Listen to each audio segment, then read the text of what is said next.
I messed up, big time. I snuck out in my husband's Maybach and crashed it into a Porsche. Now I'm making him clean up my mess again, so I'm dutifully standing in the corner for a timeout. He takes off his glasses and rubs the bridge of his nose. Even children have to be punished when they do something wrong. My heart starts to pound. Every time he takes off his glasses, I know he's going in for a kiss. But when he starts taking off his watch, I know I'm done for. Is it too late to run? Getting my husband to clean up my messes is my favorite hobby. My husband, Liam Reed, is one of the country's top lawyers, undefeated in court. Every time he's a special guest on a legal show, he picks up a whole new flock of female fans. After all, in the legal world, Liam's looks are second to none. A chiseled jawline, sharp brows, and piercing eyes, a hot commodity who's completely unaware of how handsome he is. And a man like that is completely powerless against me. Not long after getting my driver's license, I took his Maybach out for a grocery run. Unfortunately, my skills weren't quite up to snuff, and I sideswiped a Porsche that was changing lanes. The Porsche owner got out, cursing a blue streak. He glanced at his car's tragic-looking rear end, then turned and pointed at me. "Do you even know how to drive? Get out of the car. Get out. Let's talk about damages. Did you hear me? Get out. I'm so dead." He looks really angry. With trembling hands, I called Liam. "What's wrong?" Hearing his magnetic voice always makes me feel safe. But I couldn't keep the tears out of my voice. "Honey, I got in a car accident." There was a 2-second pause on his end. "I'm sorry, everyone. Something's come up at home. This meeting is cancelled." From the sounds on the other end, I could picture him shrugging on his suit jacket as he walked out the door. Even then, he didn't forget to comfort me. "Get out of the car and wait for me somewhere safe." I stood miserably by the side of the road on a grass median while the Porsche owner chewed me out. I saw him get out of his car in the distance, wearing a perfectly tailored dark gray suit. He must have just come from the firm. He strode over to me and draped his jacket over my shoulders. My lip quivered, and I was about to throw my arms around him. Liam frowned and straightened me up. "Stand still. I'll deal with you later." The Porsche owner, who had been yelling non-stop, instantly changed his tune when he saw Liam. "Oh, it's Mrs. Reed." I knew this car looked familiar. It's nothing. I'll just call my insurance company." Things went more smoothly than I could have imagined. I guess there's nothing Liam can't handle. After cleaning up my mess, he stuffed me into the car and drove home without a word. The pressure in the car was a little thick, and I knew better than to say anything. I followed him into the house with my head down and, like I'd done it 1,000 times, went to stand in the corner to think about what I'd done. In the past, whenever I made a mistake, I'd get sent to the corner. And every time, I'd turn the tables on him, tearfully accusing him of being abusive, and it would always end with him apologizing. But this time, he was clearly genuinely angry. He stood over me, arms crossed, with a very serious expression. "How many times have I told you not to drive by yourself? Why don't you listen? I wanted to go to the fish market to buy some fresh seafood. You said you've been craving steamed seafood lately." I lowered my head, my voice getting smaller and smaller. Seeing him silent, I threw my arms around him and started sobbing. I was wrong. "Do whatever you want with me, kill me, boil me, I don't care." Instead of a scolding, he gently tucked a stray strand of hair behind my ear. "Let the housekeeper do the cooking. All you need to do is be happy. Cooking for you makes me happy." Ugh, so embarrassing. After all these years together, I still can't help but blush whenever I say sweet things to him. He finally smiled, though it was just a faint trace of a smile playing on his lips. But I knew the crisis was averted. I moved in closer, wrapping my arms around his neck and nuzzling him like a little kitten. If he were a cat, he'd definitely be a Maine Coon, looks intimidating, but is actually a total sweetheart. However, I celebrated too soon. Even children have to be punished when they do something wrong. His long fingers lifted his gold-rimmed glasses from his face. His warm lips pressed closer to mine, his deep eyes flashing with a dangerous light. My heart started to pound. Every time he takes off his glasses, I know he's going in for a kiss. But when he started taking off his watch, a familiar feeling made my legs go weak. I knew I was done for. It was now or never. I gathered my skirt and made a run for it. Naomi. Liam called my name, exasperated, from behind me as I shut the door to the study. I still have some work to finish. He spoke to me through the door, his tone coaxing and sweet. Be good. You can do it tomorrow. No. Right now, I feel like Little Red Riding Hood being stalked by the big bad wolf. I sobbed into my quilt, ignoring all of Liam's attempts to coax me out from behind the door. I will not admit that a late-night snack was what finally got me to open up. Liam Reed, you're a bully. I'm going to sue you. Liam chuckled, wrapping his arms around me from behind. Okay. I'll send you a template for the complaint. I knew it. I can never win an argument with him. He always has this infuriatingly calm, unbothered look. The angrier I get, the more relaxed he seems, watching me with an expression that's somehow both doting and maddening. Buy me a purse. Making him bleed a little money would make me feel better. Besides, after a night like that, I deserved some compensation, right? You dare bring up purses? The repair costs are coming out of your allowance. My tears weren't even dry yet. I spun around to face him. Why? I already said I was sorry. Yes, you always say you're sorry. And then you do it again. But you already punished me. The lesson clearly wasn't harsh enough, since it didn't stick. From now on, you get 40 a day. If you're good, I'll take you out shopping for clothes and bags when I have time. 40 a day is plenty. How can such a sexy mouth say such cruel things? How is 40 a day enough? That's not even enough for one meal out with my friends. Liam ignored my protest, resting his head on his hand and closing his eyes. I scrambled to hug his leg. Honey, please don't do this. How about you give me $1,000 a month? Just to give me a little breathing room, please. Liam's eyes shot open, and he fought to hold back a smile. Are you sure? Yes, yes, yes. I'll take that as a yes. Don't forget to transfer me the money. Ha ha ha ha, I'm so happy. I'm a genius. Sometimes, you have to fight for what you deserve. Liam couldn't help but laugh as he pulled me into his arms, letting out a long sigh. I really can't trust you to go out by yourself. You can't even do basic math. If you got snatched by kidnappers, you'd probably help them count the ransom money. As if. That would never happen. I didn't expect my mother-in-law to stage a surprise visit so early in the morning. When I heard noises from the living room, I mumbled half asleep. Is that your mom? Liam put on his pajama pants. I'll go see. It's fine, you go back to sleep. Through the slightly ajar bedroom door, I could hear their conversation. Is Naomi still not up? I brought some soup, she should drink it while it's hot. She had a long night, let her sleep in. My mother-in-law lowered her voice. You two shouldn't work yourselves to the bone. You're young, you should hurry up and have a baby. God knows I was trying to work last night, but things got sidetracked. I tiptoed out of bed, barefoot, and listened from behind the door, curious to see how Liam would handle the baby talk. She's still young. We're not in a hurry. I'm not that young. Humph, he's just using me as an excuse. His mom wasn't falling for it. 22 isn't young. Besides, you're almost 30.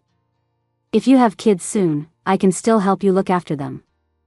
I could tell Liam was struggling, and I couldn't bear to let him suffer. I opened the door and walked out. Mom. Why didn't you tell me you were coming? I would have picked you up.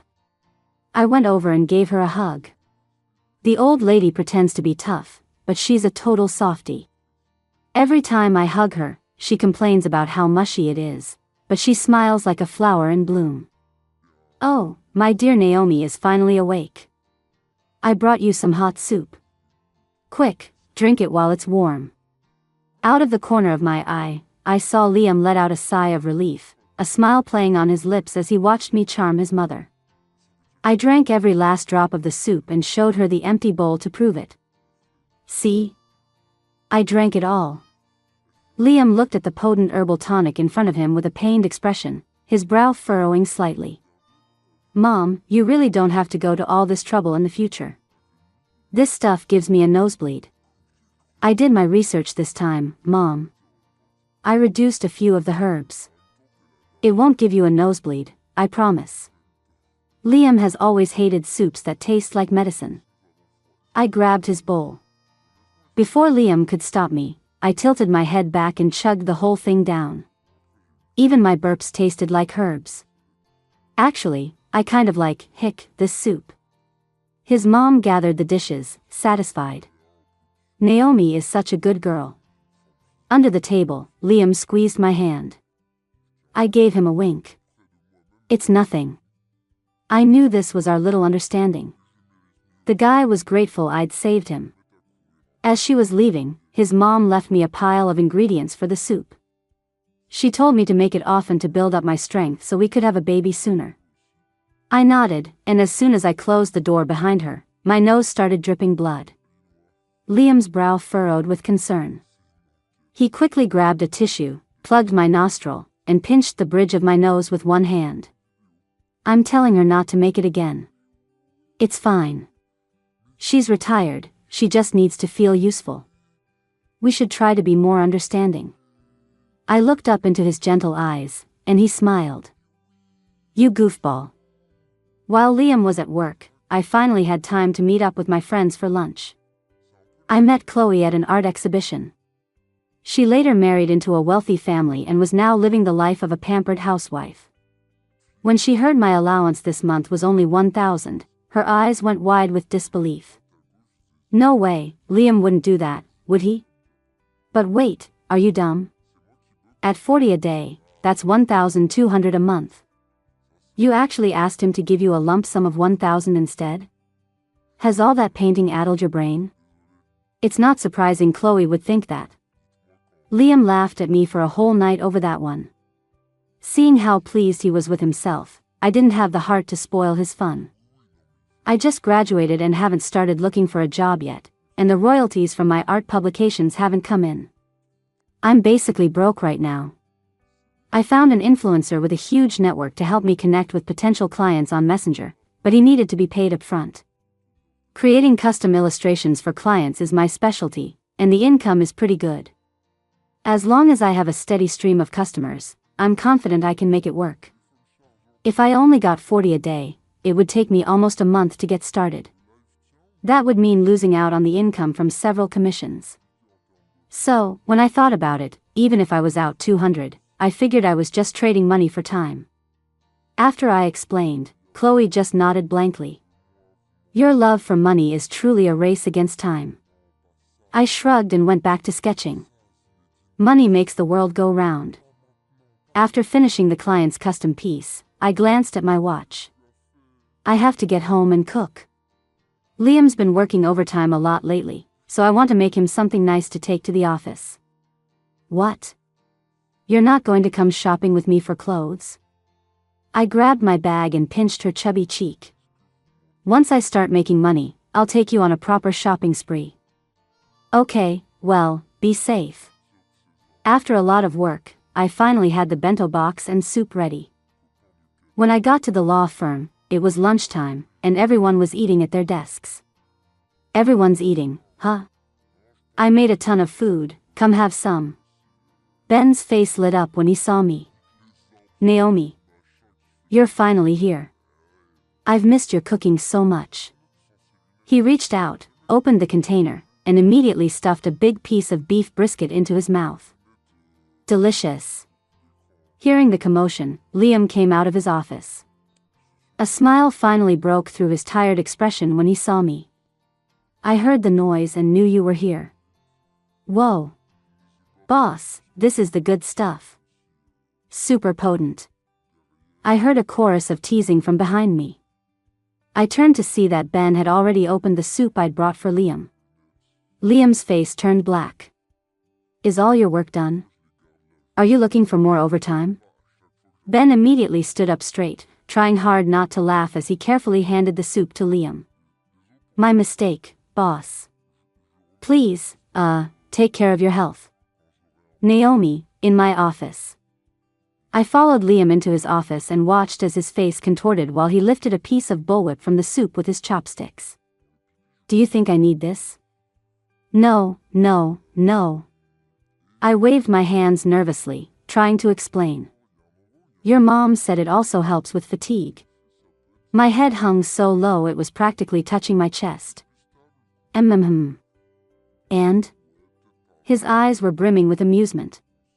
I sighed. If you don't like it, you can just throw it out. A smile played on Liam's lips. Without another word, he drank the whole thing in one go. I finished it. Don't you come crying to me later.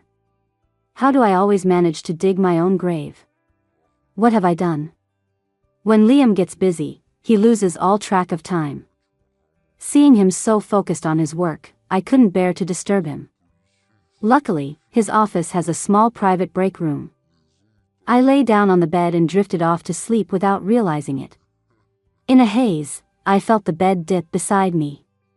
His warm body pressed against mine, and he pulled me into his arms. I couldn't tell if it was real or a dream. I pushed open the door to our home and saw blood everywhere. The sweet, metallic smell hit me in a wave. I ran frantically toward the bedroom, tripped on the rug, and as I looked up, I saw my parents lying on the floor by the bed, their eyes vacant. No. I woke up from the nightmare, my hair soaked with sweat. Another nightmare? Liam quickly pulled me into his embrace, his large hand patting my back soothingly. I calmed down a little, but I was still trembling with fear. I wrapped my arms around his waist and buried my face in his chest, breathing in his familiar scent until I finally felt safe. I dreamed about that day again. Liam paused for a second, then continued patting my back. Don't be afraid. It's all in the past. Victor Stone is dead. Just hearing the name Victor Stone made my scalp tingle with fear. He was the reason I met Liam. And he was the one who cast me into an abyss of despair. It all started with the Jackson City murders 5 years ago. 5 years ago, I was 17, a rising senior in high school. The school had organized an evening study hall. Because of that, I escaped the bloodbath. Victor Stone had broken in to burgle our house.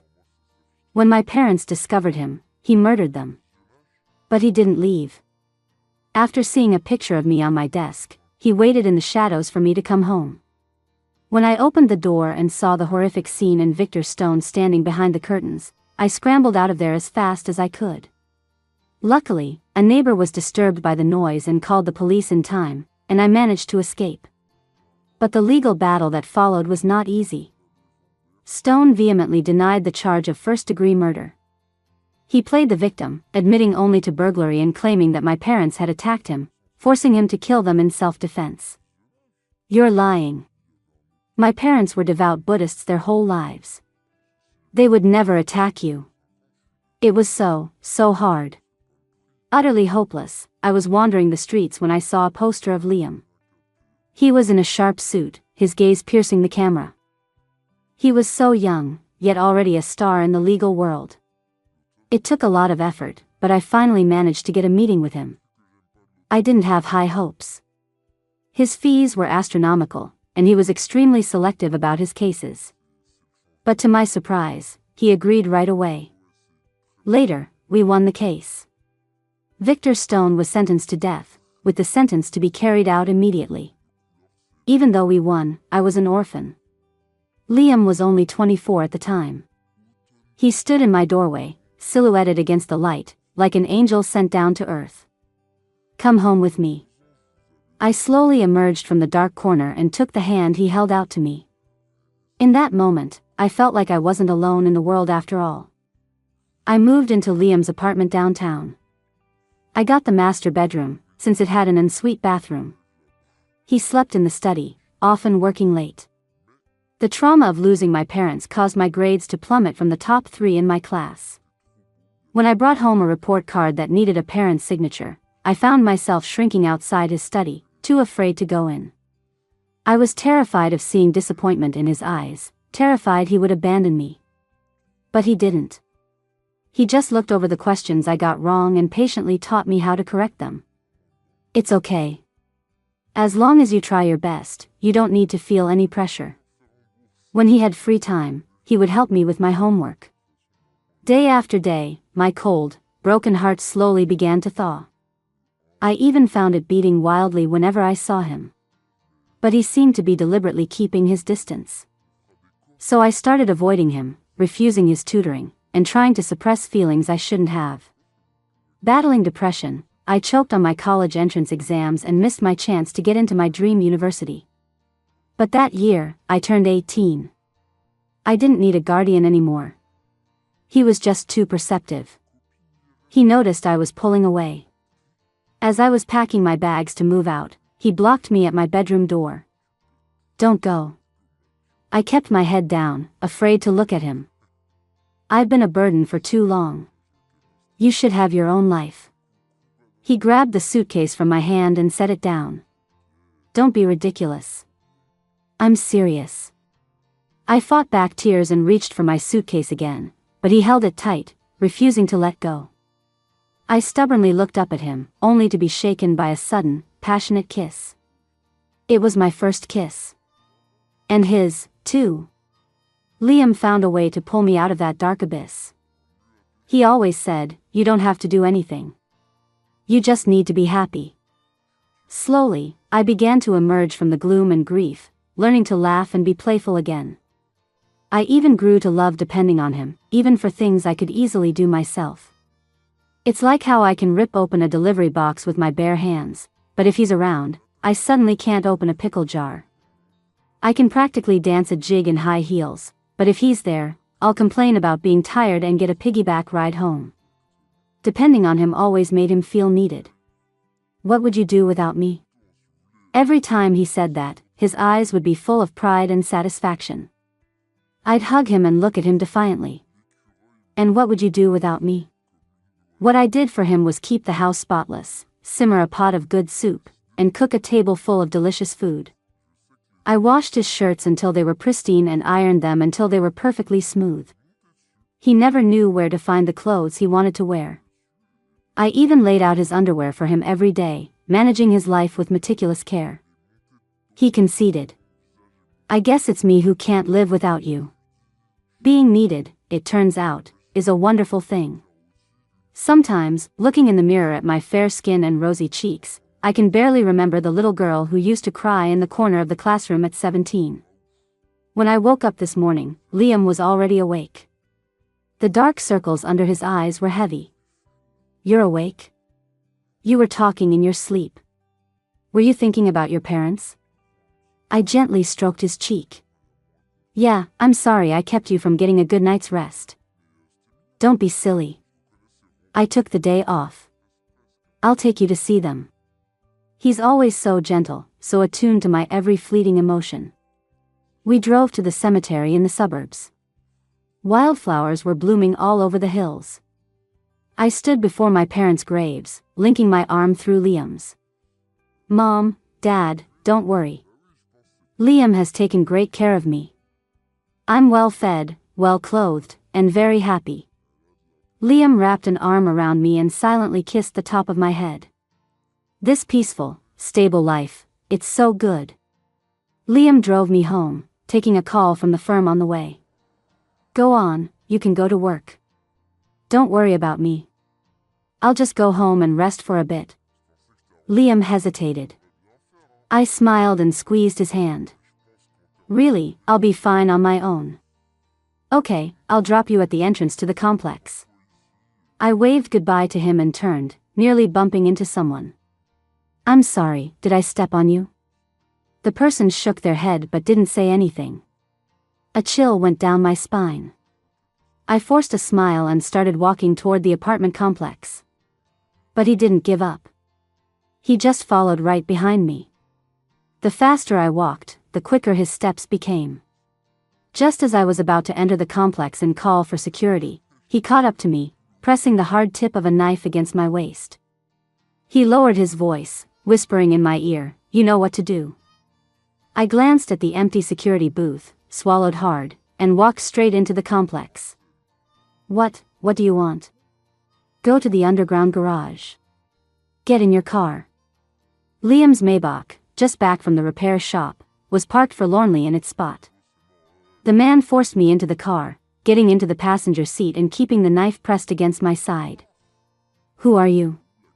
If you want money, I have some cash in my bag, you can take it all." He squinted, his voice agitated. "I don't need money. I just want Liam Reed to be my lawyer. I hit someone, and I don't want to go to jail." I swallowed, trying to calm him down. "You hit someone? Was it serious?" "I didn't kill them with the car. I had to stab them a few times. They died?" "Duh. Do you think I'd be here if they didn't? Now call Liam and tell him to save me. If you don't, I'll be arranging your funeral." "Sir, please, don't be rash. From the way you're dressed, you look like you come from a good family. With enough money, there's no problem you can't solve, right?"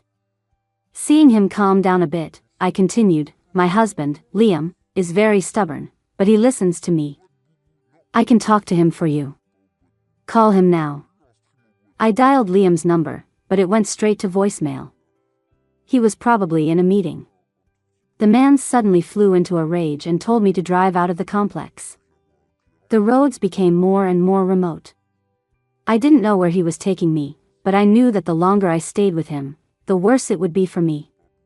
Seeing a late-night barbecue stand by the side of the road, I yanked the steering wheel and crashed straight into a telephone pole. For a moment, I was dazed. Without a second to hesitate, I unbuckled my seatbelt and bolted. People started to gather around. I grabbed a bystander and told them to call the police. When Liam arrived, it was the first time I had ever seen him so frantic. I looked at him, at a loss for words. "Sorry, I crashed the car again." He rushed forward and pulled me into a hug, so tight I felt like my bones would break. His words hammered into my heart, one by one. "Naomi, nothing is more important than your life." The man was arrested. He begged Liam several times to represent him, to cover up his crime. But with Liam's principles, how could he? Liam was furious with himself. His face was grim all day as he called the firm to prepare the prosecution materials. "I'll make sure he rots in prison." I gently stroked his palm to soothe him. "Come on, cheer up. I'm okay, aren't I? If something had really happened, would never forgive myself. Liam is the kind of person, he can bully me, but if anyone else lays a finger on me, he'll make them pay tenfold." Since I'd been in a car accident, I had some new bruises. Liam insisted on dragging me to the hospital for a checkup. When his mom arrived, she was fuming and punched Liam twice. "I told you to be more diplomatic, but you wouldn't listen, making enemies everywhere. Don't you dare drag my Naomi into your mess." Liam stood there silently, taking it. It broke my heart to see. "Mom, it's not that he's not diplomatic. He knows how the world works, but he refuses to be cynical. That's what I love about him." His mom laughed, then shot Liam a look. "It's a good thing you have Naomi to spoil you. He's my husband. Of course I have to spoil him." In this materialistic world, his ability to refuse huge bribes and stay true to his principles is his greatest strength. As his wife, I can't be the one to hold him back. Lately, I've had a lot of commissions for my artwork. Looking at the balance in my bank account, I've discovered the joy of earning my own money. Of course, this is a secret bank account I set up. My stash. But I still plan to use my first ever paycheck to treat Liam to a nice meal. I went to a restaurant near the law firm and sent him a text. "Mr. Reed, would you be free to join a humble maiden for lunch? My treat. An opportunity not to be missed. How much do you need? Just say it. I'm not asking you for money. I got my first paycheck today and I want to treat you. You have such a suspicious mind. Oh. Send me your location. I could just die. This is why I have a love-hate relationship with Liam. Sometimes, the guy just knows how to twist the knife. I waited for him at a table by the window, so bored I was about to start taking selfies. The crisp sound of high heels approached. I looked up and saw a beautiful woman with long, curly hair in a silk blouse and a pencil skirt walk in. The moment she entered, she captured the attention of every man in the room. I've always had a soft spot for beautiful women, so I just stared, watching as she smiled and walked toward me. Wait, toward me?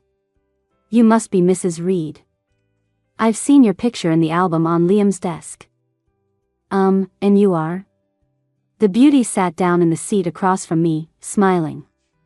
I'm the new legal intern, Una. I work under Liam. Wow, not only is she gorgeous, she's also incredibly capable. I hear that to get into Liam Reed's firm, you have to be at the top of your field. Una smiled, her red lips and white teeth so beautiful it was hard to look away. I'm Liam's junior from law school. I'm lucky he's been looking out for me.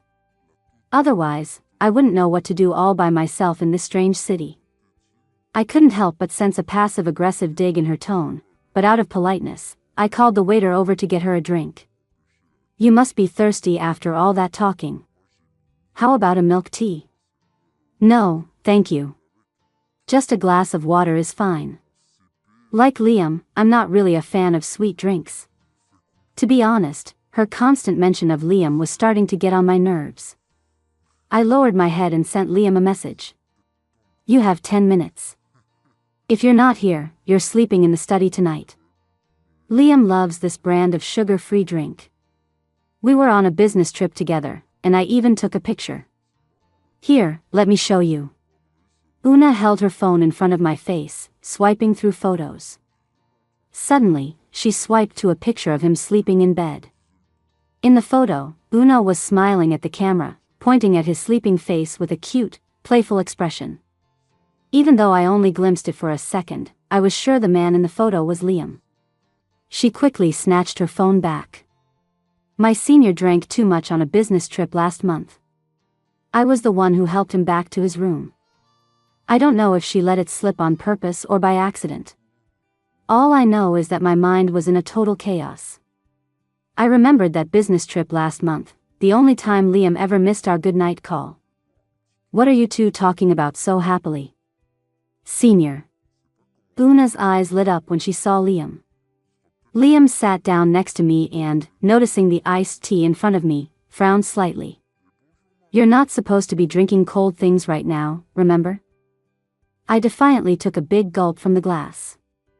I'll drink it if I want to. You can't tell me what to do. His face darkened. Una gave an awkward laugh. Well, I'll let you two talk. Liam coolly took the iced tea away from me and poured me a glass of hot water. Drink something warm. Last month, on the 18th, a Tuesday. You were on a business trip. Why didn't you answer my call? Liam Reed, you had better give me a very good explanation, or you will never see me again. I drank too much that day. I called you first thing the next morning to explain. Who did you sleep with that night? Ben. Who do you think you're fooling? I'm actually very good at hiding my emotions. When I start to feel insecure, I become distant and cold. I curved my lips into a smile.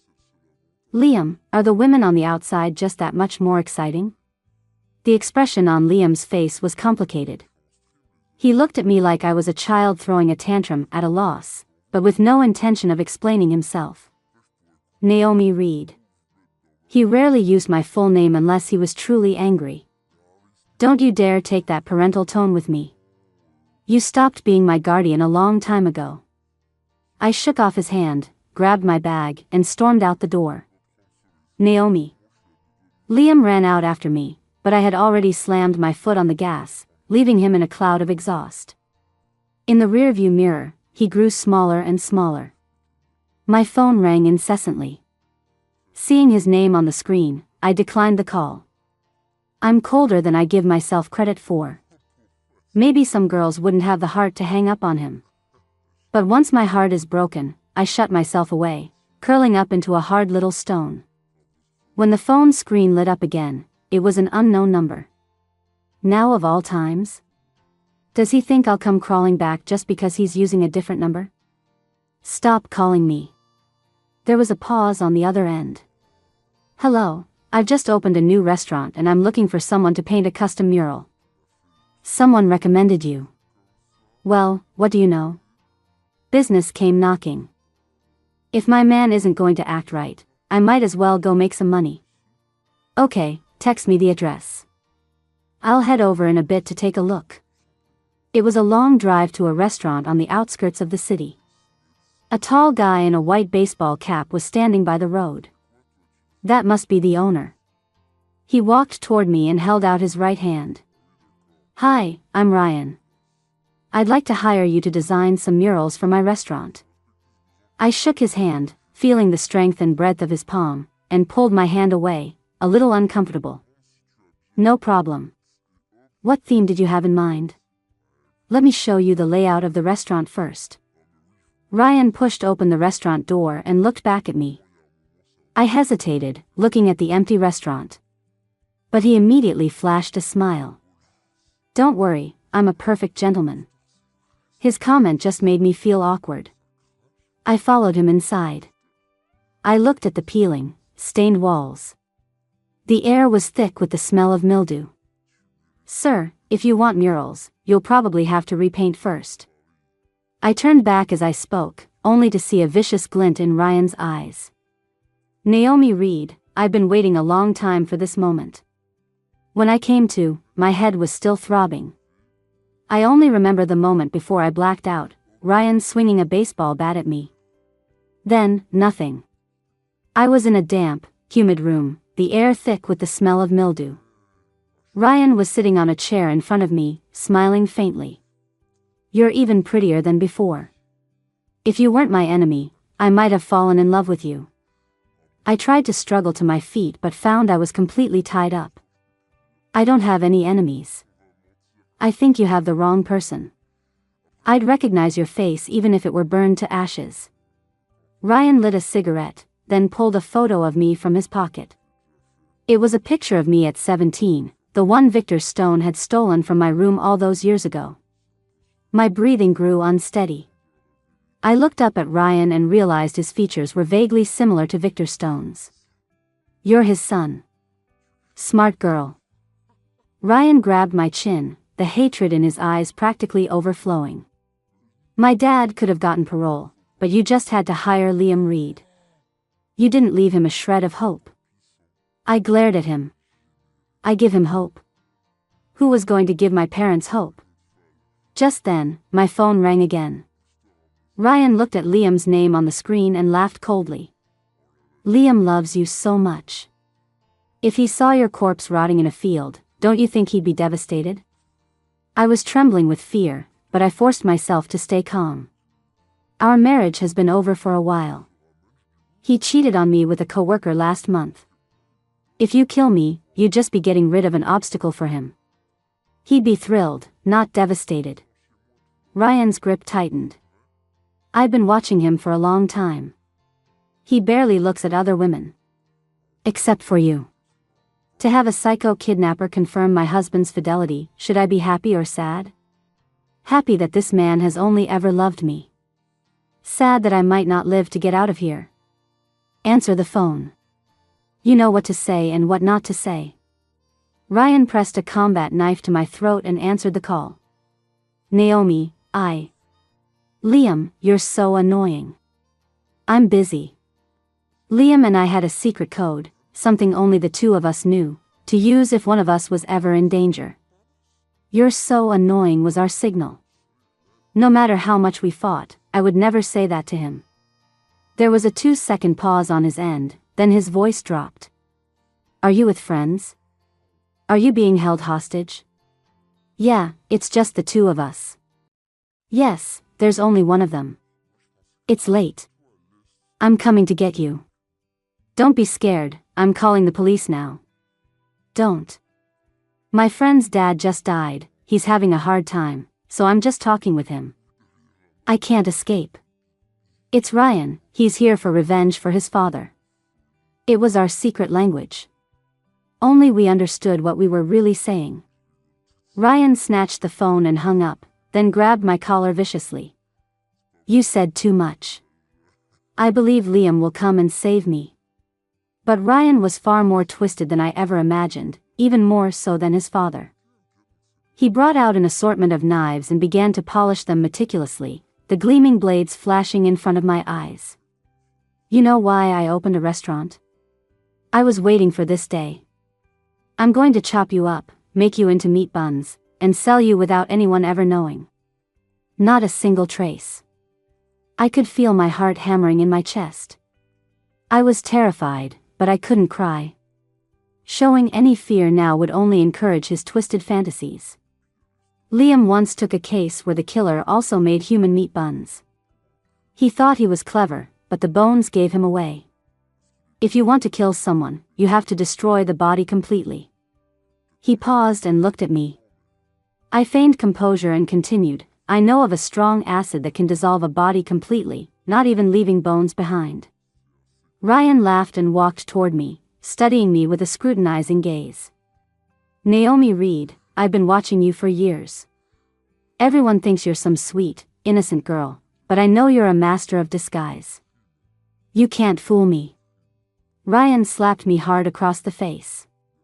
A fiery sting spread across my cheek, and the metallic taste of blood filled my mouth.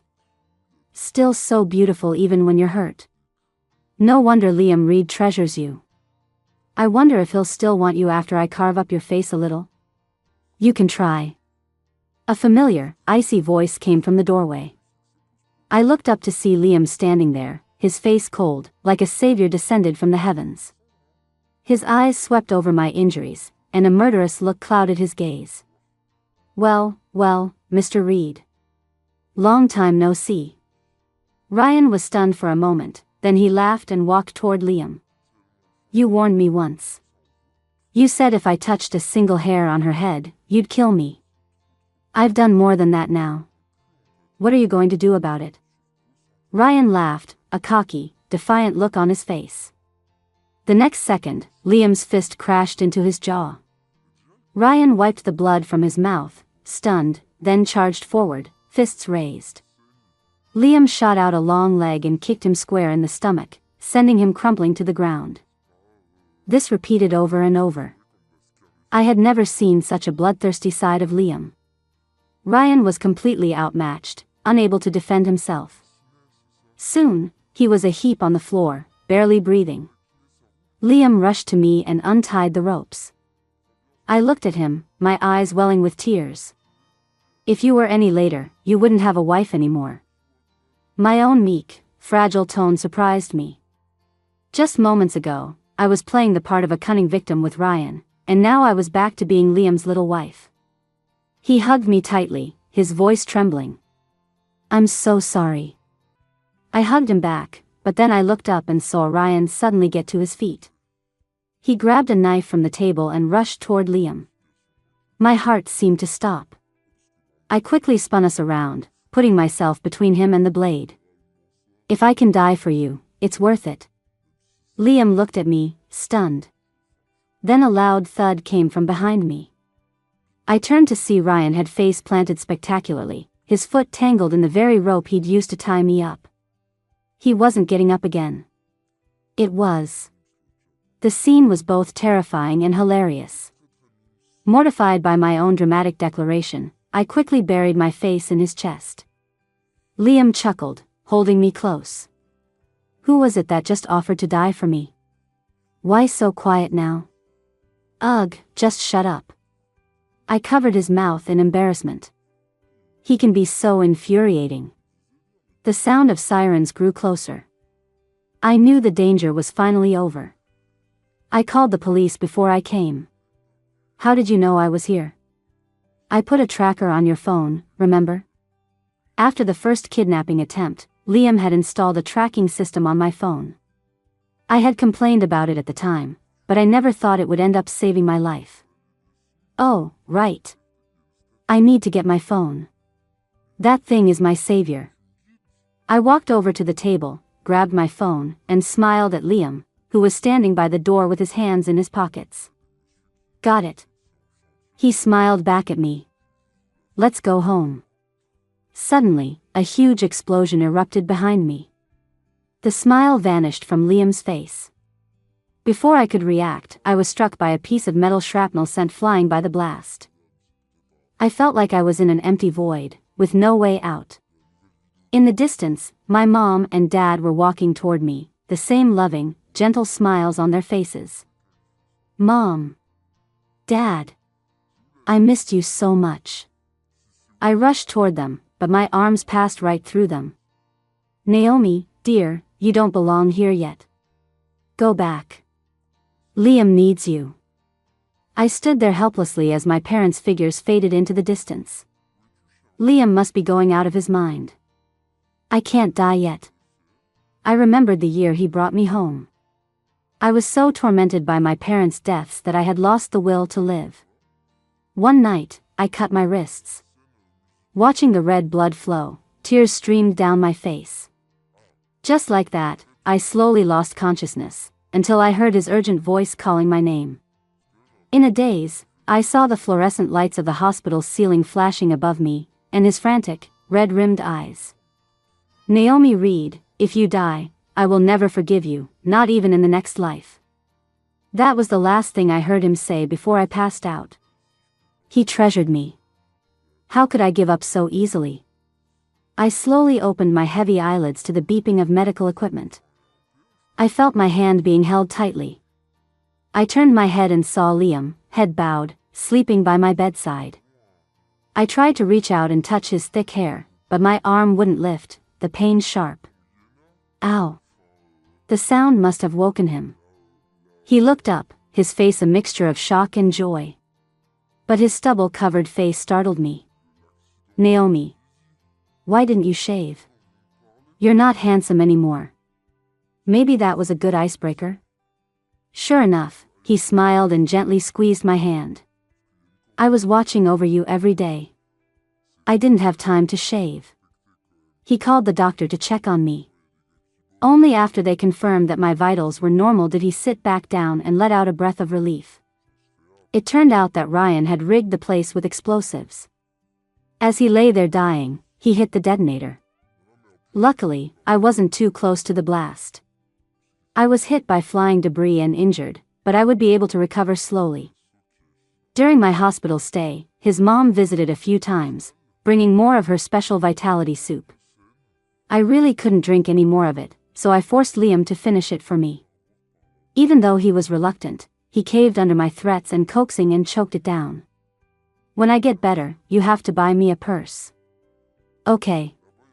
That Maybach is a goner. You should buy me a BMW Z4 instead. He nearly spat out his soup but still nodded. Okay. Now was my chance. I had to make more demands while I had the upper hand. It's not often I get to exploit him.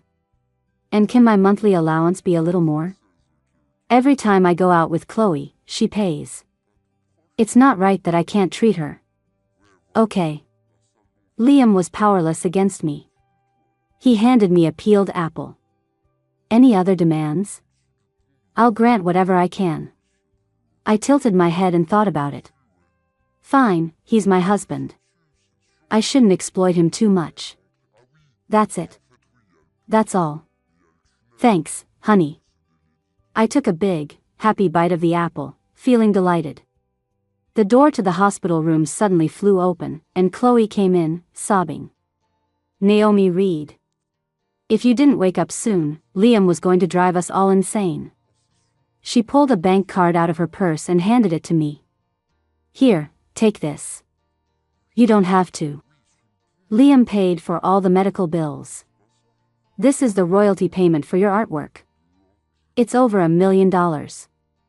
If you don't want it, I'm taking it.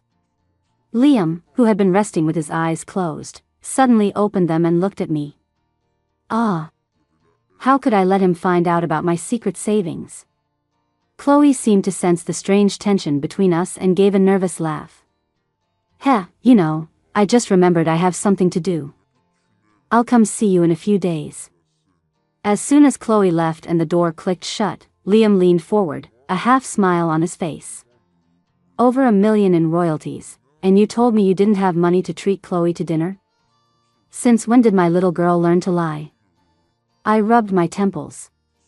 Suddenly, my head really hurts. I was finally discharged and went home. His mom had tidied up the house, leaving it spotless. Food was warming on the stove, and everything was perfectly prepared. A wave of emotion washed over me. After losing my parents, I thought the world had abandoned me. But I was given a new life. They were the light in my life.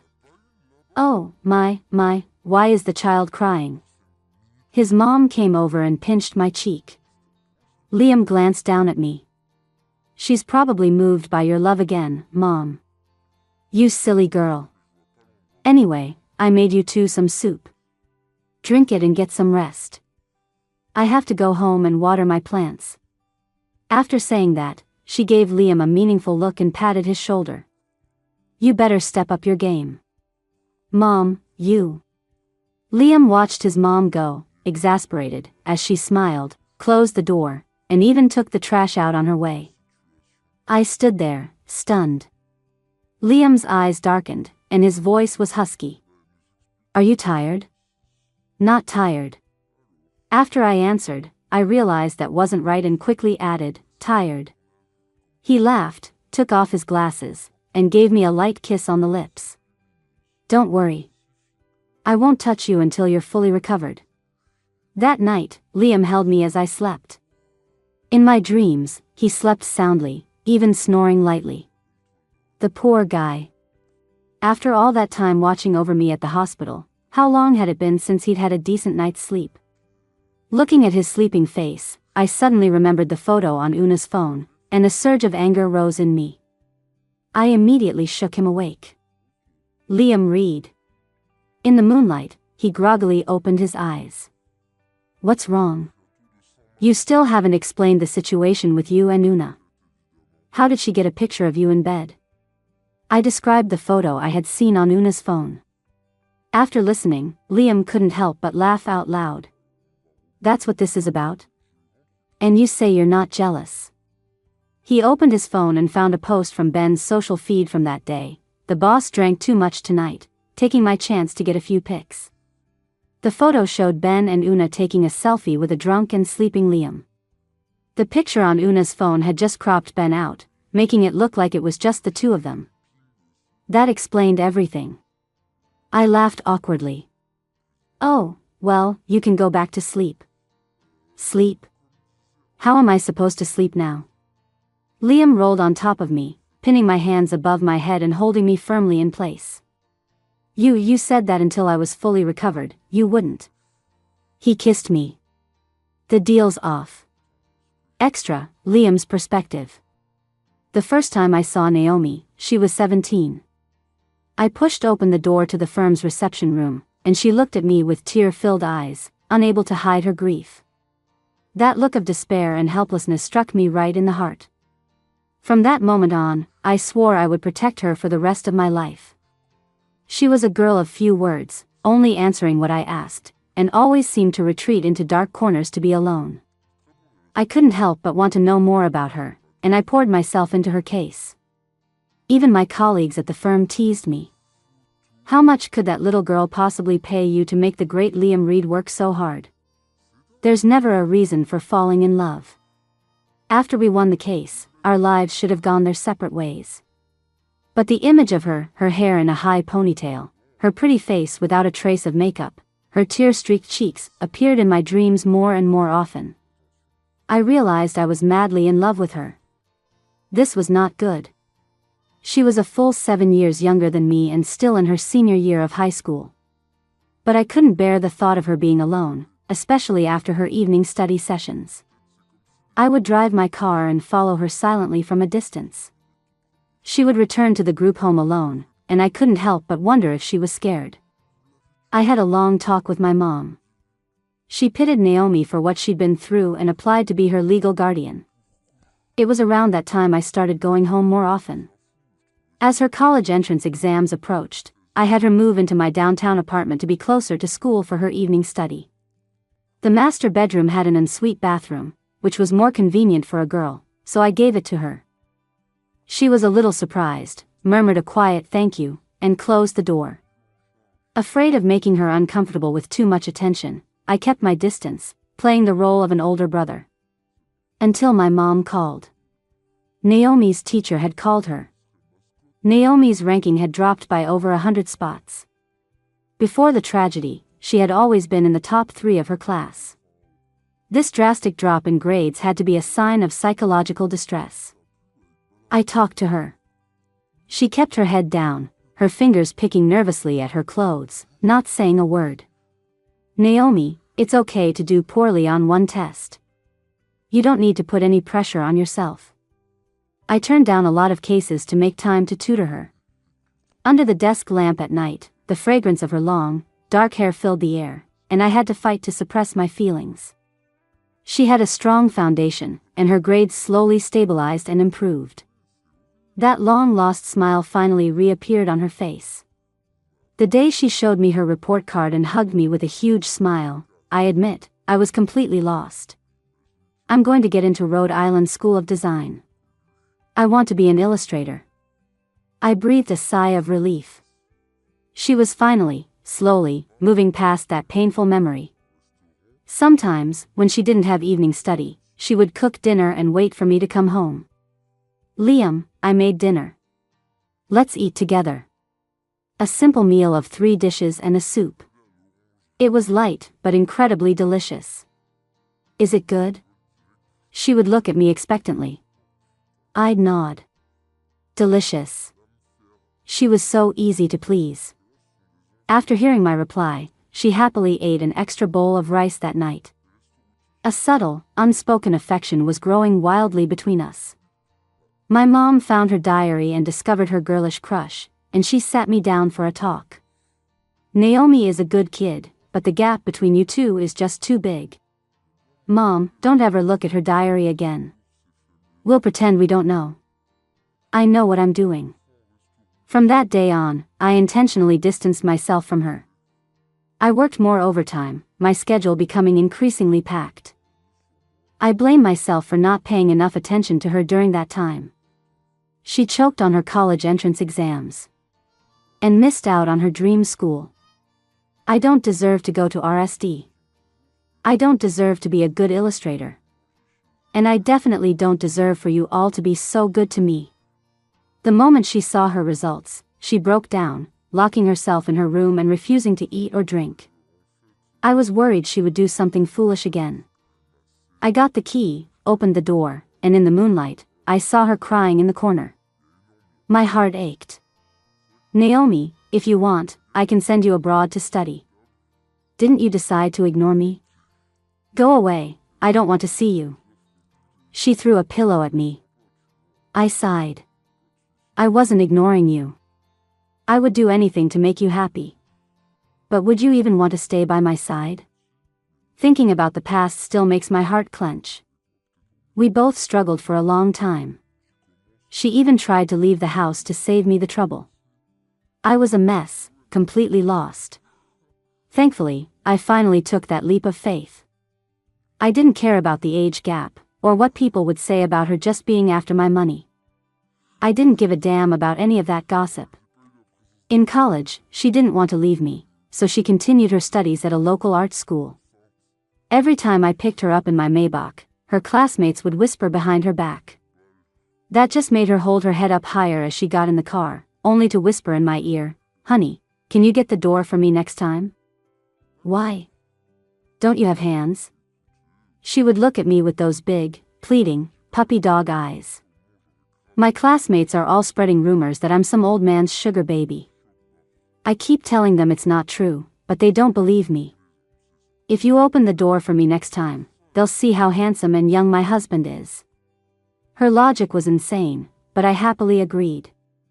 Watching her run out of the school and leap into my arms was a moment of pure bliss. This is my husband. We're getting married after graduation. She introduced me to her classmates without a hint of shyness. It was as if the little girl who used to cry in dark corners had been completely erased from her being. We went through so much together, things no one else could ever understand. So much so that at our wedding, I actually cried. Yes, me, a 6 feet 2 inches grown man, cried.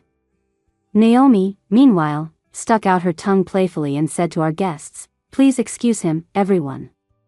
My husband is a bit of a crybaby." The little rascal. In front of everyone, we exchanged vows and became husband and wife. Married life was just as sweet as I had imagined. Coming home after a long day and seeing her melts all my fatigue away. Like now, she chatters around me endlessly, a contented smile always on her face. But she really does love buying purses. I truly don't understand why women love purses so much. There's a different one for every season, and according to Naomi, a different one for every mood. 365 days a year, every holiday except for maybe Halloween requires a new bag. Oh, well. As long as she's happy. I'll just think of it as a subscription to her happiness, and I'm happy to keep paying the fee. Being able to turn her into this carefree, bubbly person, to fill her life with love, that might just be my greatest achievement.